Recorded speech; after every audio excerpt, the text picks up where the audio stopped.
Assalamualaikum warahmatullahi wabarakatuh. Berjumpa lagi di channel Doyan Mancing. Apa kabar teman-teman Doyan Mancing semua? Semoga teman-teman Doyan Mancing semua selalu dalam keadaan sehat. Dan semoga teman-teman Doyan Mancing semua selalu bisa bersyukur dalam keadaan apapun. Di video kali ini teman-teman, saya akan membagikan beberapa tips dan trik agar joran ultralight kita awet. Ya teman-teman, seperti yang kita tahu, joran ultralight itu joran yang kecil, joran yang ringan, tentu dengan targetnya ikan-ikan kecil juga. Banyak sekali kejadian-kejadian joran patah ya.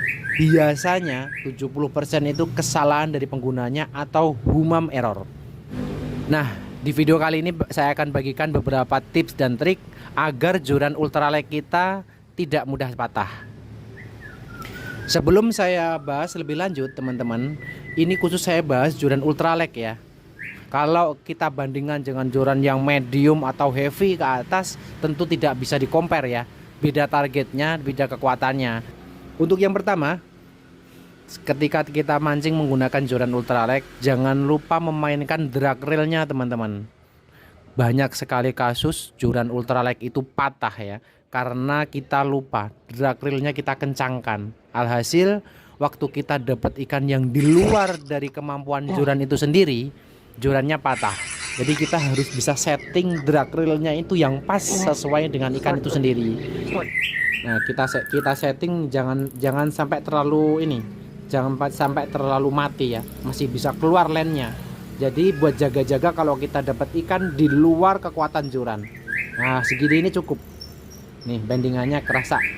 Dia tidak terlalu longgar dan juga tidak terlalu mati ya, tidak terlalu kencang ini. Ini gunanya adalah buat tidak membebani si joran itu sendiri. Kan kita nggak tahu dalam memancing itu kita mau dapat ikan seukuran berapa. Tapi kita buat jaga-jaga, barangkali kita mendapatkan ikan yang di luar target, ikan yang besar. Jadi joran kita aman. Dan tips yang kedua teman-teman, sebelum kita melemparkan, mengayunkan joran, memakai joran ultralight ya, kita harus lihat dulu situasi di sekitar kita. Saya pernah patah joran relic cangkek ini karena di atas itu ada kayu ya, ada kayu yang melintang di atas saya dan saya kurang waspada. Saya tidak lihat-lihat dulu, kebetulan waktu itu ada tenggakan ikan. Saya buru-buru lempar dan waktu saya buru-buru itu saya nggak ngelihat kondisi lingkungan di sekitar saya. Alhasil ujung jorannya mentok ke kayu itu, langsung patah. Nah, itu banyak sekali kejadian-kejadian seperti itu dan mungkin tidak saya sendiri. Makanya sebelum kita lempar kita harus lihat dulu kondisi situasi di lingkungan kita. Jangan sampai waktu kita lempar pengen longkes dengan tenaga besar tapi ujung jorannya mentok, patah, atau umpannya ngait di dahan, kita lemparin ke depan dengan kekuatan yang besar, akhirnya patah. Seperti itu teman-teman untuk yang kedua. Dan untuk yang ketiga teman-teman, saat kita mendapatkan ikan, kita harus hati-hati dalam membending joran. Maksudnya kita waktu membending joran itu jangan over banget ya, sampai joran itu membentuk huruf U misalnya. Karena ya untuk casting sendiri seperti yang saya bahas di awal tadi di poin pertama, misalnya casting gabus, toman atau hampala, kita strike nih ya kan, kita udah mendapatkan sambaran dan kita merasakan joran ini mampu, wah nggak terlalu besar ini. Tetapi di tengah-tengah kita strike, ikan itu kan nyelap ya, menyelinap, misalnya dia itu ngait ke dahan atau rumput ya, ngait. Apalagi kita pakai minnow ya, yang umpannya itu depan triple hook, belakang triple hook. Kan sering kita lagi strike, ikannya berontak pengen lari dan dia nyangkut benda apapun di bawah air itu, kita nggak tahu. Ada rumput, ada dahan-dahan kayu seperti itu nyangkut. Kalau kita overbending teman-teman, kita terlalu memaksakan joran overbending ke atas misalnya, dan di poin pertama tadi emang dragnya itu agak digendorin ya, bending ke atas, bisa patah. Biasanya kalau seperti itu patahnya dia di sambungan sini, biasanya di area tengah.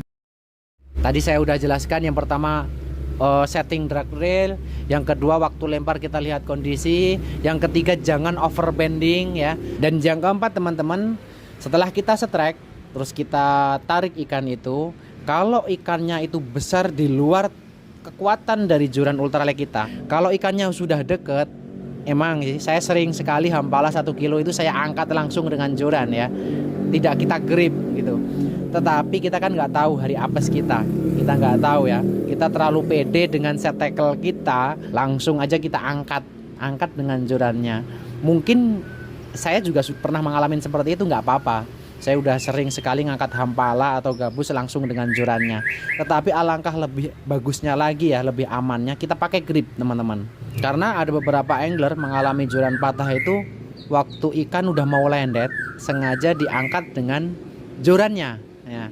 Ada tipikal-tipikal ikan yang kalau udah dekat dengan kita itu perasaan kan ikan itu udah lemes ya teman-teman.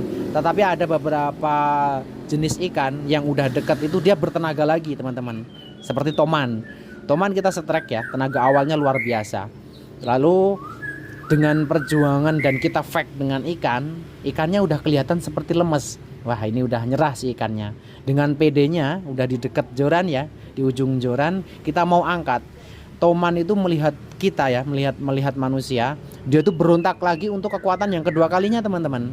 Nah disitulah kita harus berhati-hati. Kalau emang kita nggak bawa grip, ya mending lebih baik langsung ditangkap aja, ditangkap atau dipegang insangnya ya. Atau kalau ada temen bisa minta tolong temen ditangkapin ikannya. Kalau saya mancing ke tengah itu suka bawa serokan ya. Kalau dapat ikan toman besar itu diserok. Nah seperti itu teman-teman, kita sayang joran. Kadang-kadang terjadi patah itu, ini ikannya udah di pinggir, mau kita angkat, kita bending gitu, kita angkat ke darat pakai joran ultralek, ternyata ikannya berontak dia ke tengah, langsung dengan kekuatan yang konstan, dan disitu bisa patah teman-teman. Dan untuk yang kelima, ini juga sama, ini pengalaman yang sering saya dapat di spot mancing. Kita kan casting sering sekali umpan kita nyangkut ya teman-teman, atau yang bahasanya kadang-kadang sering disebut sama teman-teman nyajen. Kita casting hampala toman menggunakan umpan minnow, yang umpan-umpan yang menggunakan kail treble hook dan umpannya itu sinking, itu sering sekali rawan nyajen, sering sekali nyajen atau nyangkut benda-benda di spot. Dan waktu umpan kita nyangkut ya teman-teman, jangan sekali-kali dipaksakan menggunakan joran, kita betot-betot pakai joran. Karena kemarin teman saya juga mengalami, videonya baru tayang belum lama, joran capungnya patah bukan karena ikan, tapi karena umpannya nyangkut benda di spot. Waktu itu nyangkut rumput, tapi karena dia nggak sabaran ya, dimainkan dengan joran, berusaha agar lurnya itu bisa lepas dari rumput itu, tetapi alhasil top seasonnya patah. Jadi kan ini ibaratnya kita lagi di spot, umpan kita nyangkut. Kalaupun kita mau paksa si umpan itu ya, kita mau narik si umpan itu, jangan menggunakan jorannya, apalagi di bending ke atas ya teman-teman, jangan sekali-kali. Itu sama aja kita akan mematahkan joran. Kita pegang aja PE nya seperti ini ya kan? Kita pakai sarung tangan ya tentunya. Kalau ini kan saya di rumah, kita tarik aja dengan joran keadaan lurus ya kan? Jadi tidak dibending, jorannya tidak dibending, jorannya tidak dibebani sama sekali, tidak dibebani. Nah lurus seperti ini, kita tarik aja, kita tarik. Kalau nyangkutnya cuma rumput-rumput, pasti si umpan itu akan dapat lagi. Tapi kalau nyangkutnya di pohon yang besar, yang kuat, dan triple hook teman-teman kuat ya, alhasil pasti nyajen. Tapi seenggak-enggaknya kan joran kita aman. Kadang-kadang waktu kita di spot itu kita lupa teman-teman, kita lupa. Kita waktu umpannya nyangkut itu kita paksa pakai joran, apalagi di bending-bending pakai joran. Kemarin teman saya 2 orang mengalami patah top season seperti itu kasusnya, waktu umpan itu nyangkut. Nah itu tadi teman-teman beberapa tips dari saya agar joran ultralek kita tidak mudah patah. Tentunya kesimpulan dari tips saya ini, kita harus berhati-hati teman-teman. Kita harus berhati-hati menggunakan joran ultralek. Kita harus sadar waktu kita di spot mancing bahwa set tackle yang kita pakai itu joran ringan atau joran kecil. Jadi tidak main paksa atau kita main kasar ya. Jadi kita harus hati-hati dalam menggunakan joran. Mungkin banyak sekali kasus yang lainnya ya, banyak kasus yang lainnya yang menjadi faktor penyebab kenapa joran itu potong, joran itu patah. Bagi teman-teman yang punya pengalaman ya, yang tidak ada di video saya ini, teman-teman bisa komen faktornya apa, karena mungkin ya ada faktor yang lain yang belum pernah saya alami ya.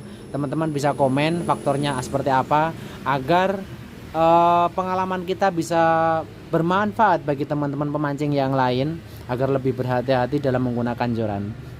Oke, cukup sekian video saya kali ini. Mudah-mudahan video ini bisa bermanfaat bagi teman-teman doyan mancing semua. Terima kasih sudah menonton. Saya doakan semoga teman-teman doyan mancing semua selalu dalam keadaan sehat dan bisa selalu mancing dan tidak boncos, selalu dapat ikan.